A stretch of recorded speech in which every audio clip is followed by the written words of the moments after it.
To this now, President Joe Biden will debate rival Donald Trump in Atlanta this evening as a considerable slice of the electorate remains undecided over 4 months before the November 5 vote. The face-off will be the earliest presidential debate in modern U.S. history and a critical event for both candidates. Let's now bring in Thembisa Fakude, Senior Research Fellow and Director at Africa-Asia Dialogues. Thembisa, thank you so much for your time. Let's now get a preview and a sense of what to expect about tonight's debate. I mean, we recall in the 2020 debate how unruly that was, with Trump constantly interrupting his opponent.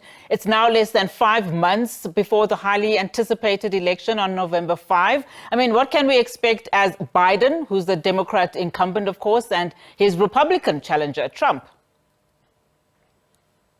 I think we can expect Trump is going to be very aggressive. He's going to be on ridiculing Joe Biden, as has been doing over the past couple of months. Joe Biden seemed to be having some serious health challenges, often freezing at various moments, and we've seen a number of those clips on social media and on television. So Trump is going to be capitalizing on that. One hopes, of course, that there's nothing wrong with Joe Biden, but by the look of things, there seems to be something seriously amiss with Joe Biden. And if he's not quick enough in this debate, he's likely to become a center of ridicule, and Trump might just win the debate. Whether he's going to win the election as a result, we don't know yet.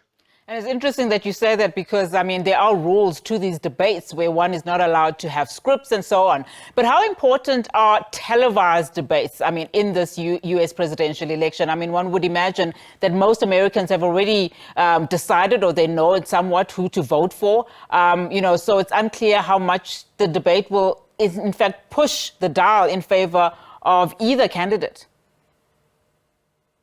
Well, there's always that sizable number of Americans who make up their mind at the last minute. And I think the debates are primarily meant to convince those that haven't made their mind in terms of who they're going to be voting for.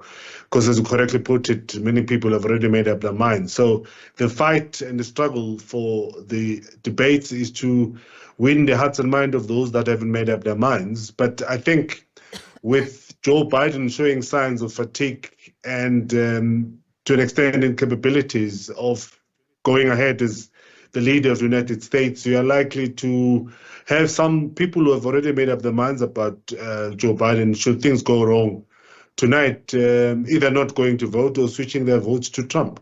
Very quickly, as we wrap up, I mean, I would imagine, as you say, in terms of Biden's, state of being, he might very well, of course, bring in certain factors. I mean, he's often stressed that, this election poses a threat to democracy.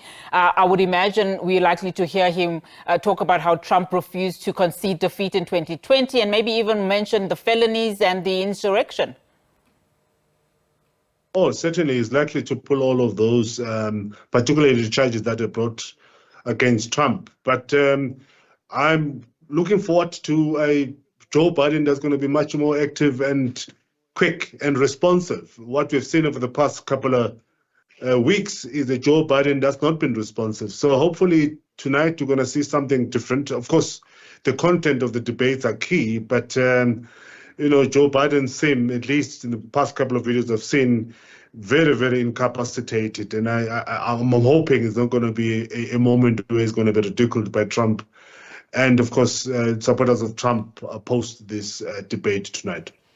All right. Thank you so much, Thembisa, for that outlook. Of course, Thembisa Fakude, Senior Research Fellow and Director of Africa-Asia Dialogues, just giving us a sense there of what to expect tonight as Trump and Biden, in fact, go head to head in those debates. But it will make certainly a very interesting take.